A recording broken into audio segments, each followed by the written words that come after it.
and Myron Golden. Glad to be here, bro. Thank Always you. good to see you. Always good to have a conversation. Welcome to Las Vegas. Yes. We haven't done a podcast in Las Vegas at the studio. That's true. We haven't until just now. Yeah. What do you think about the studio? I like it. Pretty I like cool. it. It's cool. Yeah, a lot of And people it's say cold here. It's cool and cold. cool and cold. So $1 million is just it's really like that place in a person's mind. And I just want to thank you for helping me become a millionaire, by the way. You're welcome. What a sentence. How crazy is that, right? And what better person to ask how to become a millionaire than somebody who helps people become millionaires Yeah. for a living? Yeah. That's kind of what we do. And millionaires and multimillionaires and multimillionaires. Yeah. All that. What's the reason why people don't become millionaires? Because I think they think that number is bigger than them. That's number one. Like people think $1 million. Oh my goodness, that's so much money. I could never do that. Right. Well, you're right. Now you are correct. Right. And so, but $1 million, it's a lot of money, but at the same time, it's not that much money. Yeah. I mean, I would hate. There was a time when I could barely fathom making $1 million and had no earthly idea what it might feel like. But I still desired to do it. Now, if a whole year went by and all I made was $1 million, I'd be like, where did I mess up? What did I do wrong? Mm. I don't really like a whole month to go by and we don't at least generate $1 million. Now, if I were full time, I would like it to be more. Right. So the more realization, I never thought of this before, Omar. The more realization that you have about how much bigger than $1 million you are, the less time it takes you to make $1 million. Never thought of that until just now. Thank you for bringing that up. Welcome. It's all about the environment. You know what I'm saying? Yeah, that's what I'm saying. That's exactly it. Even as you're talking in a, and I have a lot to even process because I did it part-time too. Right. Exactly. Yeah. And I took off 2 months last year. I got my IG hacked for 2 months. Like I had every reason time-wise not to do it. Mm-hmm. But the way you talk about it, it's like conversations you're having in your mind. Like there are voices that you're changing the voice that's speaking about that number. 100%. How do you control those voices? How do you know what those voices are? You reprogram them. So if you think about it, none of us were born believing anything. So you weren't born believing that $1 million was a lot of money. You weren't born believing that $1 million was a little bit of money. You weren't born believing that it's hard to make money. You weren't born believing that it was easy to make money. So where did those beliefs come from? They either came from experiences you've had or from other people, right? And so we act like we all go through life acting as if we believe things because they're true. Correct. But the reality is we think things are true because we believe them. There's a difference. Imagine making $453,000 in a single month as an affiliate marketer without relying on Google, Facebook, or ClickBank, or creating new accounts on Pinterest, Twitter, TikTok, or Instagram. This may sound like a big claim, but I'm here to show you how this. Well, that was good. I wasn't expecting you to say that. Okay. So what if it's hard to make $1 million? What if that's not true? And I'm telling you, it's not. I've made multiple millions of dollars in a day. I made multiple millions of dollars in an hour. So, and you know what's hard? Making $30,000 a year. That's hard. Way harder than making $1 million. Yep. So now I get that's easy for me to say. And I know if people are watching us right now, they're thinking, well, that's easy for you to say. Well, yeah, it is, but it's just as easy for you to say. Now, it may not be as easy for you to be intimately aware of and intimately familiar with that idea, but you could just say it just as easily as I do. In fact, I would recommend everybody watching right now on YouTube, just go ahead and say it to yourself. Making $1 million ain't that hard. In fact, it's something I can do. What if you started telling yourself that story? Since the other story is a story either you made up or somebody made up and handed it down to you anyway. It's I would classify something like that like exposure therapy. When I was exposed. Ooh, I really like that. I was exposed to the concept of 100K days, $1 million days from you, exposed to it. And once you get exposed to it, you're aware of it. And then you saw other people in our coaching program who were doing it, and you thought, you're no smarter than me. I mean, you didn't say that, but you thought it. I definitely did. Oh, bro, I met you in the morning. It I wasn't said this nobody's morning. more gooder than me. That part. That's not a I didn't word. even know you were from Texas. So, the reality is, like, why would I endeavor to do a thing and then assign a level of difficulty to that thing before I even put my foot in the ring? That doesn't even make any sense. So I think the number one reason people don't make $1 million a year or a month or a day, whatever they're For YouTube preferred. SEO, Right. million in a year is where people are at, I feel like. For YouTube SEO, $1 million in a year is where they're at. What does that mean? That's an easier feat to more people. Oh, for sure. Until they clicked on this video and they heard it come out of your mouth that you made a few $1 million in an hour. But I have clients who've made a few $1 million in an hour. Right. So I've got this one business who I coached, and they were stuck at $1.2 million for 3 years.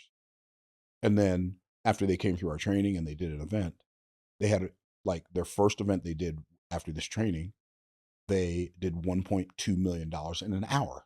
Yeah. Right. So this is not just something I can do. Yep. It's just something that works for anybody who will work it. And so I think the second reason people struggle with getting to $1 million a year is because they don't do the math. And the math is really easy, but you got to do the math to get to the millions. Ayo. You got some. I'm like an MC. You got some of the funniest phrases, bro. Yeah. You said when you said Millie Whopper to me the other day. I was like, we were golfing. done. I was like, yeah, dude, I got a cool house. Like, thank you. Like, you helped me do this. Yeah. And it was a Millie Whopper. Like a Millie Whopper. I've never heard that phrase before in my life. You got some funny phrases, bro. So for real. But yeah, making $1 million, like just go ahead and decide that you're not ever going to face anything in life that's bigger than you. You're going to face some things that are going to attempt to make you believe they are bigger than you. But don't buy the lie. It costs too much. Hey, that's so good. Where do you find the distinction between making the money part the goal and the becoming part the goal? To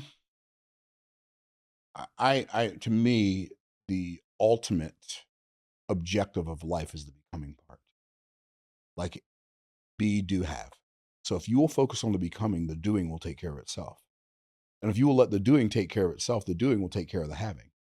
Like everybody desires to have more, better experiences of life, whether they be financial, relational, health, whatever, right? Energy, good feelings. Everybody desires to have better experience of life. But in order to have a better experience of life, you have to do better execution in life. Yep. In order to do better execution in life, you have to be a better essence in life. And so being is the seed. That's the root system, be. The shoot system that comes up out of the ground, that's do. That's the trunk of the tree. And the fruit system is the part you have. That's the have part of the tree. So be, do, have. Root, shoot, fruit. The same thing is true for human beings. The problem is we don't spend enough time becoming when nobody's watching, so that when people show up and look at us, we're not worth looking at. Does that make sense? Yes. Ish. Yeah, you have this thing that I give you credit for because I repeat it a lot. About how, say more. No. Yeah. No, hopefully my attorneys are watching this. No, I'm just kidding. No, it's the Abraham Lincoln, prepare yourself and perhaps your time will come. Myron Golden says, prepare yourself or not. Your time's coming whether you prepare yourself or not. Yeah. And I'd rather be prepared when your time comes. Exactly. Yeah. Because if you don't prepare yourself and your time comes, life will expose you. But if you do prepare yourself when your time comes, it will reveal you. What are some things people can do to be preparing and to become a person? ABL, always be learning, always be growing. Like always be learning. Like how can you afford to go through such a magnificent life and not be curious about everything? Right? Like everything. Be more easily fascinated. Unlock your inner child. Like start asking, how does this work? I wonder how that works. I wonder how this works. Start taking things apart and putting them back together just for the fun of it. And I think you'll be blown away how much amazingness you can discover if you'll just become more curious. So we were on our way here, and we had a mastermind in the sky with some of my VIPs, right? And I was talking about why people create content and nobody watches it. Like how do you get thousands of views and tens of thousands of views in the first 24 hours? Well, you have to be more interesting. Now that's easy to say, right? You have to be more interesting. Well, how can I be more interesting? Stop trying to be interesting. That's how you're more interesting. People who try to be interesting are boring. I just want to tell you about me and all my cool stuff and all the cool stuff I've done. And you're like, oh boy, if I could just get away from this person, right? So you don't become more interesting by attempting to be more interesting. You become more interesting by being more interested. Bang. Interested in what? Interested in like how stuff works.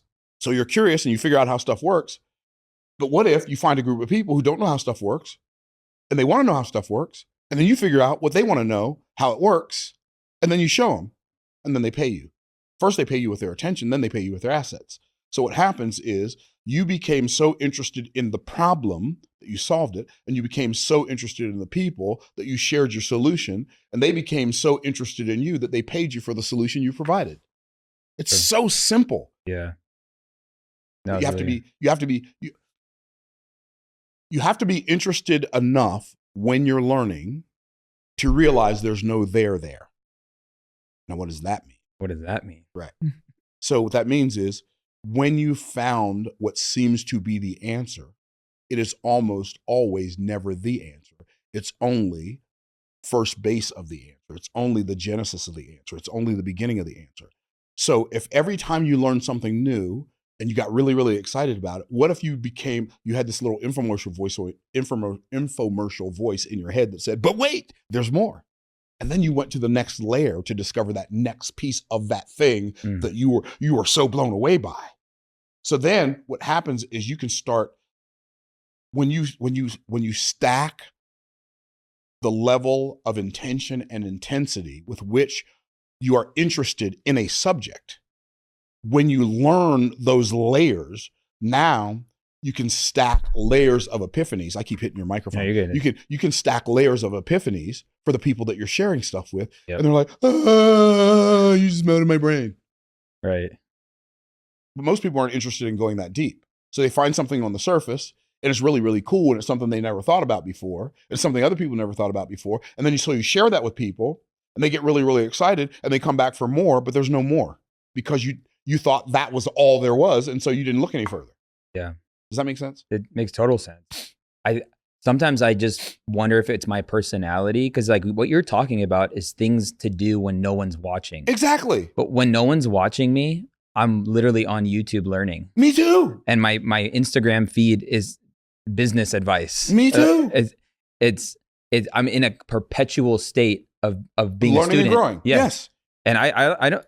The success of this podcast is purely my curiosity on display. Mm-hmm. And actually people appreciate because like a student, you can't have pride and be a student. Right.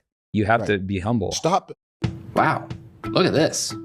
94% of people believe company culture is important to an organization. Be more interested in learning than you are interested in people knowing how much you know. Stop attempting to be impressive and be impactful by being curious and interested. So good. So last night you spoke and you taught on the millionaire fast track. What is the millionaire fast track? Well, first of all, the millionaire fast track is based on a principle, the first financial discovery of my life. And that is that it's easier to make a lot of money in a short period of time than it is to make a little money over a long period of time. Now, if that's true, and I know it's true. I know it's true. Yes. Exactly. Thank right. you. Right. Yeah. Right. But when you first hear it, you want to believe it's true, but you don't know how. Right. You're like, that sounds really, really good. I'd like to believe that, but I don't know how, because everything that I've experienced so far in my life tells me that making a little bit of money is hard. So making a lot has to be a lot harder. Right. Actually, making 10 times more money is 10 times easier than making the amount of money you're making now. Now, I know that I could just be saying words right now. You're breaking brains. Yeah. Right. But what we're really breaking is we're breaking old beliefs, and those old beliefs are in the Bible, they're called strongholds. And a stronghold is a wall of protection that we build around a lie. It's like a fortress that we use to protect the lies we believe. Right. And people don't even realize that they are living in the bondage of their own brain. Okay. Right. And so it's easier to make a lot of money. And regardless of whatever the maximum amount of money I've ever made in a short period of time, it was always easier making that amount in a shorter period than it was making that amount in a longer period. And like, I don't set goals. So I don't have a goal to become a billionaire or Right. I want to make more money than anybody in the world. I don't really care. I know the money is the byproduct. So that's not my objective. That's just the byproduct. And I like making a lot of money because it gives me way more choices about everything. Money's awesome when it is the byproduct too. Exactly. If it's not the byproduct, then it's kind of like, it hurts. Right. Well, because if you think money is the objective and then you get money and then you still don't feel fulfilled, now you're like, well, what am I missing? Well, you're missing the fact that money's the byproduct. It's not the objective. I mean, it's an objective of business. Don't get me wrong. Like I could, the stuff that I teach people and they pay me $40,000 an hour for, I could teach them for free. I'm just not going to do that. Yeah. I'd just assume they not know.